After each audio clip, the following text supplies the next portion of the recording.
Good morning. This is Dr. Stoner, and this is my final project. This is a sample version of something that you can submit that would count towards your final project. This, of course, isn't the only way that you can do this, as long as I somehow have a video of you completing these things. Okay? You do not have to be in the video. You just need a video. Okay? All right, so I wrote out 3 problems, one of each that fits one of the descriptions in there on the list of problems. So the first one is that Kayla has a bin of markers. 1/3 of her markers are fine tip markers. 2/5 of her fine tip markers are scented. What fraction of her markers are fine tip and scented? So this is an example of the second option, a double sort problem, right? So I'm sorting markers into fine tip and regular tip, and then I'm sorting the fine tip markers into scented and not scented. So in order to solve this, the first thing I'm going to do is pull up my fractions. So I'm going to have 1/3, and that is markers, and the 1 represents fine tip. And then I have the 2/5, and the 2/5, the 5 on the bottom represents the fine tip markers, and the top represents those that are scented and fine tip. So now I know what I'm working with, and now the way that I solve double sort problems is that I start with a big box. And I'm going to use that first fraction right here, and I'm going to divide my markers into 3 sections. And I'm going to go ahead and shade one of those. Okay, so my fine tip ones are the ones that are shaded. Okay. Then I'm going to go down here, and it says that my fine tip markers has to be represented by 5 boxes, but I only have 1. So I'm going to go ahead and cut my box horizontally into 5 sections. And then 2 of those are going to be fine tip. So I'm going to switch to a different color. These are these are scented. 2 out of those 5 are scented. So the top 2 are fine tip and scented.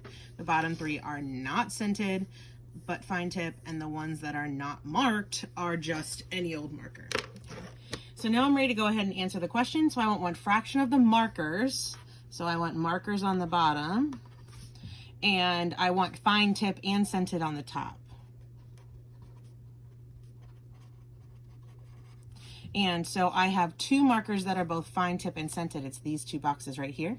And I have, this is 3 by 5, so there are 15 total boxes that represent my markers. Okay. So that's what I want you to do when you're working these problems.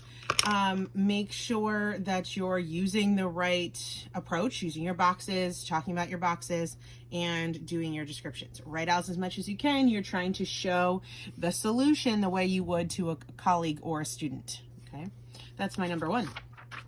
For number 2, I chose a subtraction problem, right? So somewhere down the list, it says an addition or subtraction of integers problem with 1 negative and 1 positive. So here's my 1 negative, here's my 1 positive, and I'm working with subtraction. And it's going to be solved using both chips and number lines. So for my chips, my positive chips will be a plus sign in the middle, and my negative will have a negative sign in the middle, just because I don't have colors in front of me. Okay, so if I'm going to do this one using chips, I'm going to start by representing the -3, and so that is 3 negative chips. -4, +4 means I want to take away 4 positive chips, but I don't have any. So the only way I can get them is I put in 0 pairs. So I'm going to go ahead and put in 4 0 pairs. Okay, so I still have three negative chips, and I have put in 4 0 pairs. Now I can go ahead and take away 4 positive chips, and I'm left with 7 negative chips. So my answer here is 7 negative chips, or -7. For the number line, we are going to start at the first number. So we're going to start at -3. We are going to look in the direction of the second integer. So my second integer, the 4, is positive, so I'm going to look at the positives. And then I am subtracting, so I'm going to move backwards because I'm subtracting. And I am going to see where I land. Okay, so I'm going to move 4 spaces. So I'm going to start with my number line. Here's my 0, 1, 2, -3 is where I'm starting. And I am going to look at the positive numbers, so I'm looking this way, and I'm going to move backwards 4. So 1, 2, 3, 4. means I land right here, and that's going to be -4, -5, -6, -7. So again, my answer is -7. Okay, so from here, we can go ahead and go to our last question.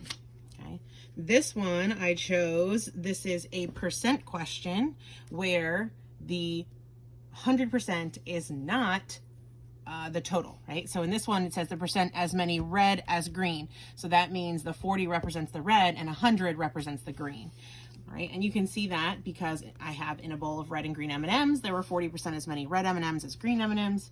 If there were 28 red M&Ms, how many M&Ms were in the bowl?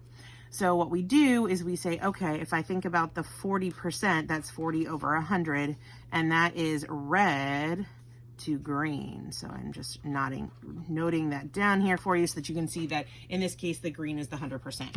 So in order to solve this, I'm going to go ahead and set up my chart. So I'm going to have percent and M&Ms, and I'm going to have red, green, and the total. Okay. Now, when I look at that ratio of 40 red to green, my 40 is the red percentage, right? 40% is 40% as many red, and the green is the 100, okay? Because that's what it's in reference to. The total then means to add them up. So 140 is percent is what goes here for total.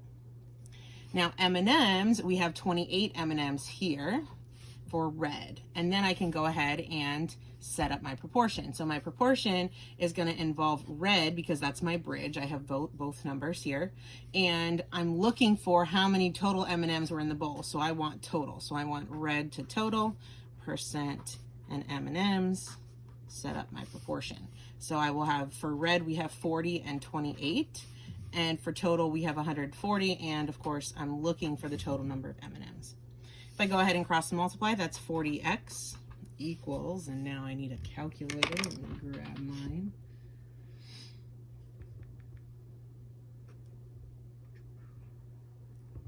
And we are taking 140 times 28. And that is 3,920. And then we're going to go ahead and divide both sides by 40.